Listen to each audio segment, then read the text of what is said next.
ఇది జీలకర్ర బెల్లం. ఇవి రెండు వేరు చేయలేనంతగా కలిసిపోతాయి.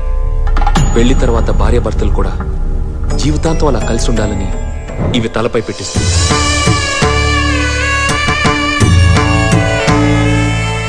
ఇది మంగళసూత్రం. మంగళం అంటే పవిత్రత, సూత్రం అంటే తాడు. ఇది మెడలో పడగానే పెళ్లి అగ్ని కంటే పవిత్రం అవుతుంది.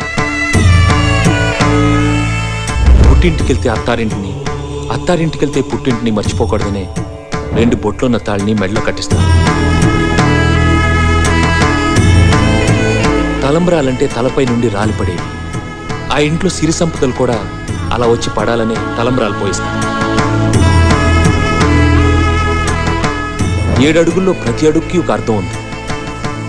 ఒకరి వెంట ఒకరు 7 అడుగులు నడిచి 6వ ప్రాణంగా 5వ తనాన్ని మూటగట్టుకొని 4 దిక్కుల సాక్షిగా 3 ముళ్ల బంధంతో 2 జీవితాలు ఒకటయ్యేదే పెళ్ళంటే.